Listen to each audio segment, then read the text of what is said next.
Welcome, ladies and gentlemen, to the Survivor Series 2013. I want to say this. The WWE has made me very happy with the work they've been doing for at least 4 months now. We have not gotten such good work in them in years. Now, is this pay-per-view good or is it mediocre? You're going to find my thoughts out right now. Kofi Kingston versus The Miz. I don't know why The Miz is on the pre-show, or the kickoff as they call it. I don't know why. I don't know why they've been doing this to him. He's one of those talents right now is in his prime. They got at least another 2 or 3 years before they need to put him aside. And right now they're wasting him. They wasted him when they turned into a face. And I feel like they're wasting him putting on the kickoff show. I really believe that. Now, the match wasn't a bad match. They both do great matches. Kofi Kingston, who's another great talent, who has been buried for years. He puts on a great match. So does The Miz. But I felt this was done a half-assed job. Because if you are trying to make The Miz heel again, unless they're trying to tease him as a betweener, which is dumb, The Miz is way better as a heel. If this is still showing him as a heel, he did not finish the job. For the simple fact, shaking Kofi's hand in the beginning of the match was not the problem. The way the match worked out was not the problem. He won that match very well, clean, which he needed to. It was after the match, when he was going to shake Kofi's hand, this was the problem. Kofi getting the smack on him was wrong, making him into a bitch. And I'm going to be honest about this. If you're trying to make The Miz a heel again, WWE, or teasing it, he had to destroy Kofi afterward. He had to attack him and then demolish him to try and make him look strong. By you allowing Kofi to smack The Miz does not mean the feud is going to continue the right way. It doesn't. Of course, you could say this. This is how I feel about it. But somebody else may consider it like, well, this will make it a little bit of a progression. It doesn't mean he has to go directly to heel. No. Kofi could bring the heel part of him out, which it looks like it may happen. But to me personally, because the WWE always compacts everything down very quickly, you don't get months upon months of great work from talent relations and the writing. You get a very condensed program because the writing team does not do it always very well. Let's be honest, the writing team may write maybe 1, 2, or even 3 very good storylines, but all the other storylines, particularly character development of a person, does not work out well. It would have been better to turn the heel completely heel right here, but that didn't happen. I'm going to leave it at that. Now, I wish to say the kickoff had the... I wish they would have these 3 on the kickoff show more often. They always got Booker T there, but McFoley and Bret Hart, it felt actually very nice to see 3 legends as the commentators, as the color commentators for the kickoff. I'd rather see legends do it than just the talent. And I'm not saying that the talent could not get it over, like an Alex Riley, who essentially, if they're not going to put him as a wrestler anymore, make him a commentator, which I believe he's still in NXT. I have not had a chance to see it much. But as far as I know, he's still there. He's taking the place of William Regal. But I want to see the legends do this more often. Stick with 3 legends, WWE, for a couple of months, and then switch it out. Every 2 or 3 months, switch the 3 legends out with 3 more. You got tons of them that come there. Have Bruno Sammartino, Mr. Bob Backlund, and, who would be good? The Iron Sheik. Have for the next 3 months, Mr. Bob Backlund, the second longest running WWF champion / WWE champion in the world. Mr. Bruno Sammartino, the longest one, period.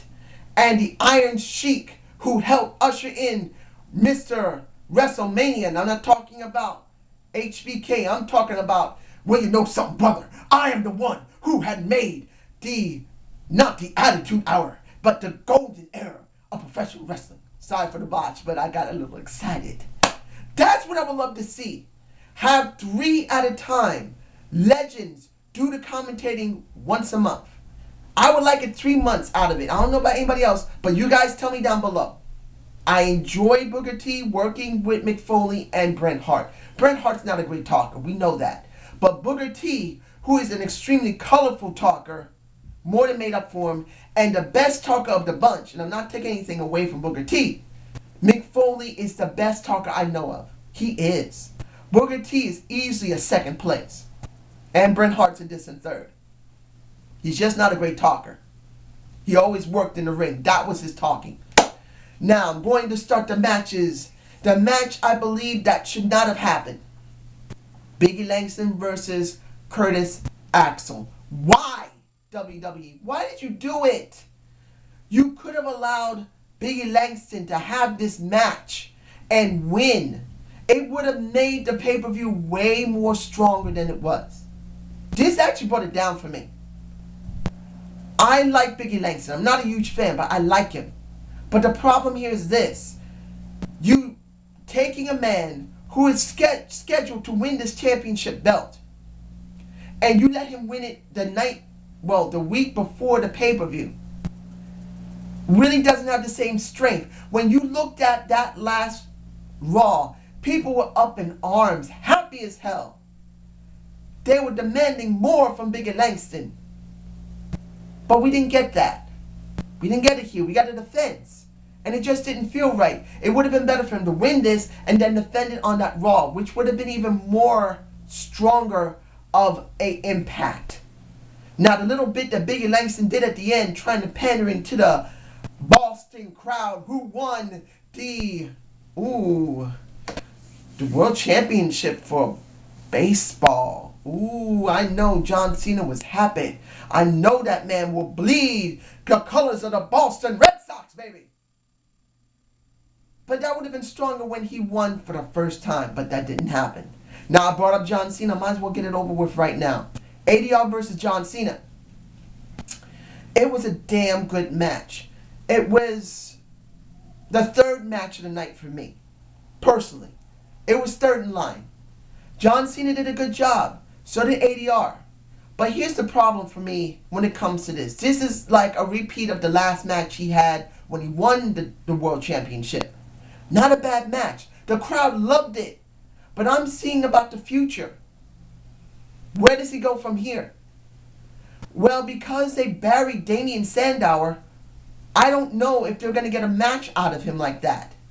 If Damien had not been buried by John Cena and lost the Money in the Bank contract, this would be a very compelling feud.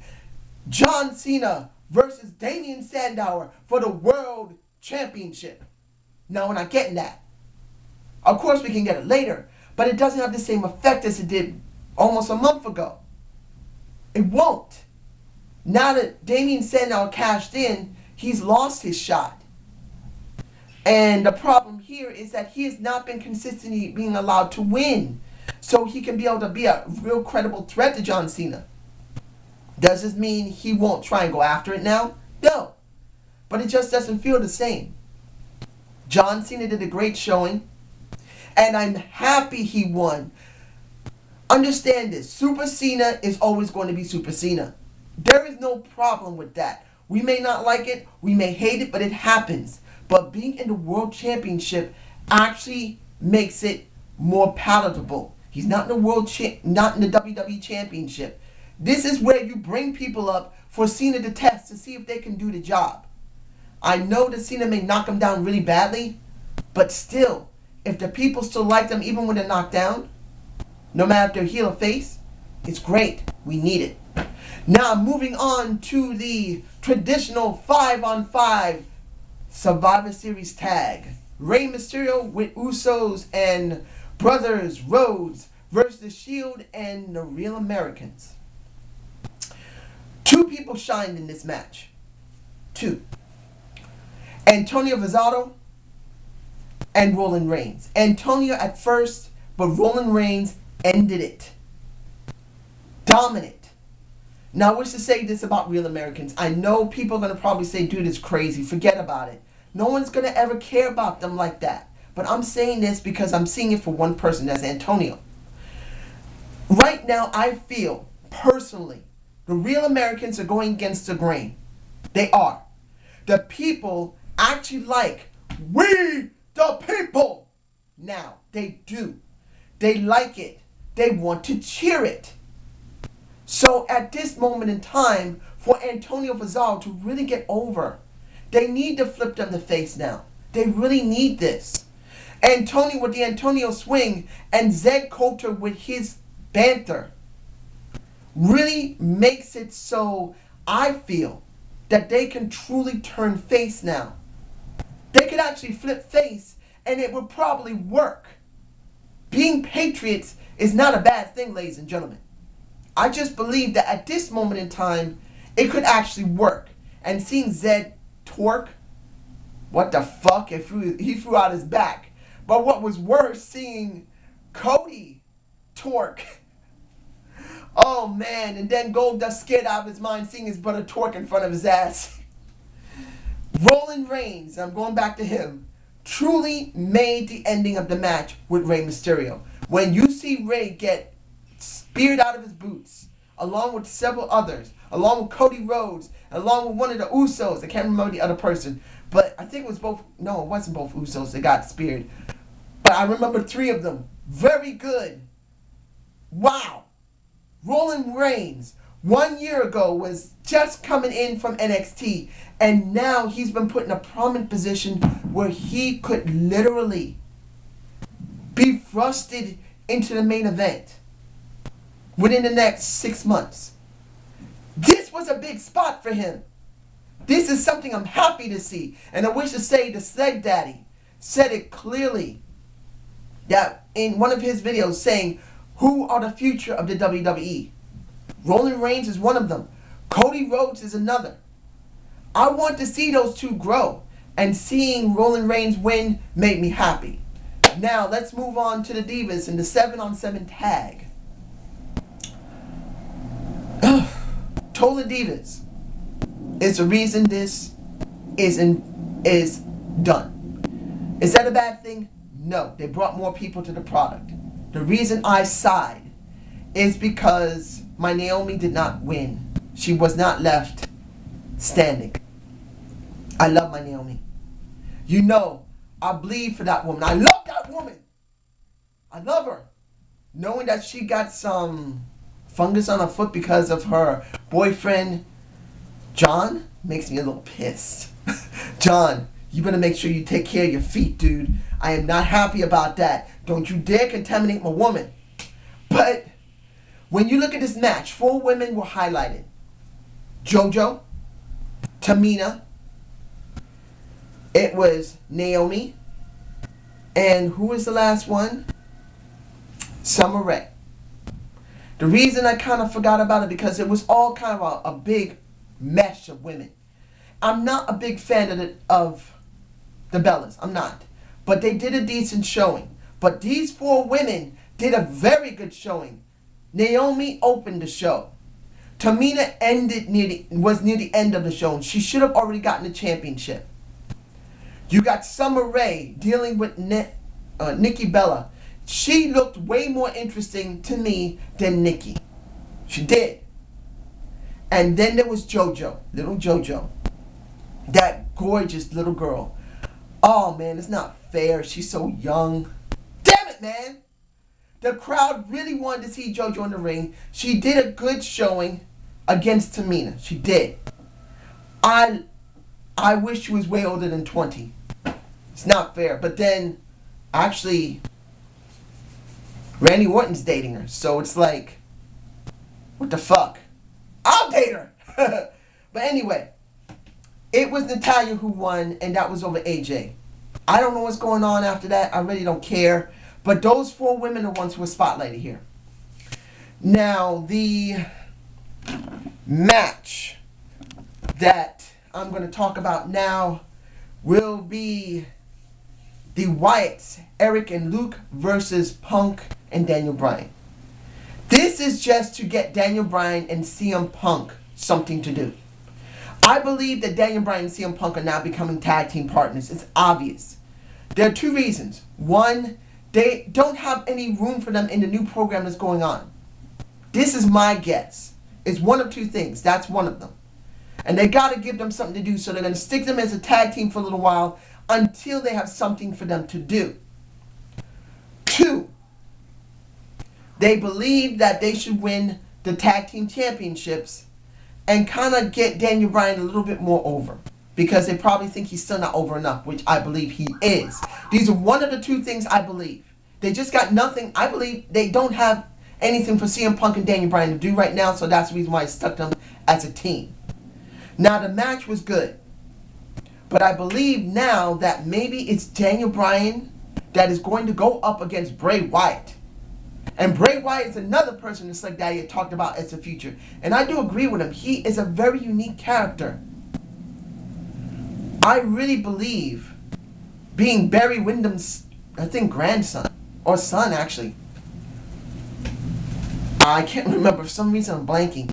But essentially, seeing him really gives me a lot of hope for the future of the WWE. Now, let's see. Is there anything else? Okay. Only got 2 more matches left. I want to save the one I care about the most. Second to last, I'm going to talk about is Orton versus Big Show. They did a good job.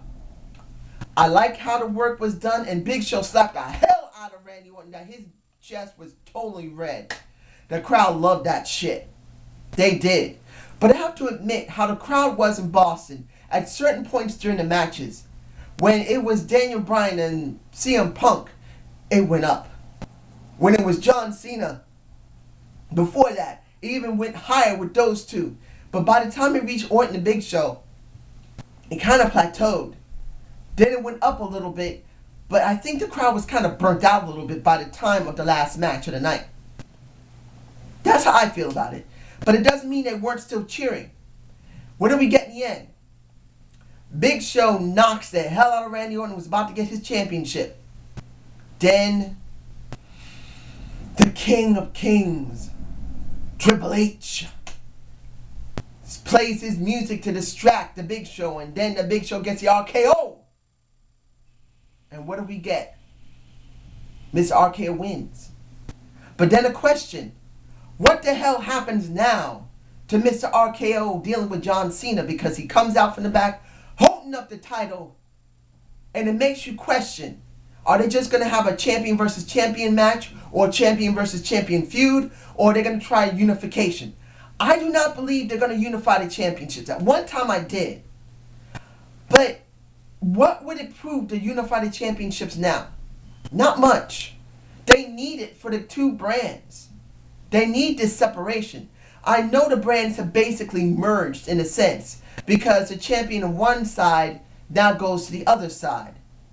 They go back and forth. So that is a unification of both brands. But you still know the world champions on SmackDown and WWE champions on Raw. I don't think a unification is the right thing to do at this time. Unless you're going to finally eliminate SmackDown, it would be better just to leave them as they are. So are they going to challenge one another? Challenge. As one match or an actual feud? I don't know. But we're going to find out this Raw. Now the final thing I want to talk about is Mark Henry. This is the only thing I cared about.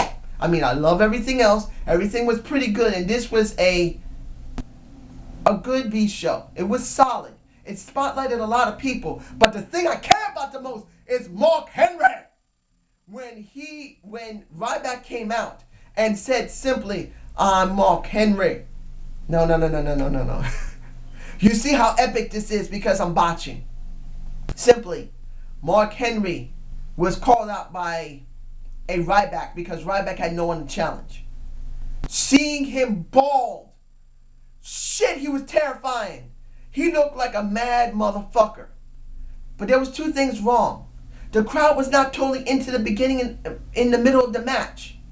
They were somewhat into it in the beginning of the match, particularly when he came out. But they weren't cheering that loudly. And by the end of the match, they did cheer, but that was wrong. I feel like that crowd just didn't appreciate Mark Henry coming back and looking so damn dominant, being bald. I want to see what they can do with Mark Henry. I am glad that man is back. I am glad that Ryback didn't win, and this is just another little bit to bury him. He needs it now because he needs to go away and feed me more Ryback, not the bullshit Ryback. This is a good B show. And would I have changed anything on it? I would have changed the Biggie Langston and Curtis Axel match. Other than that, it wasn't bad. This was a pretty good card, so I'm giving it a B. And I hope you enjoyed the Zane View. Subscribe and comment to my channel, ladies and gentlemen. I will be getting my Raw review out soon. And you have a good day.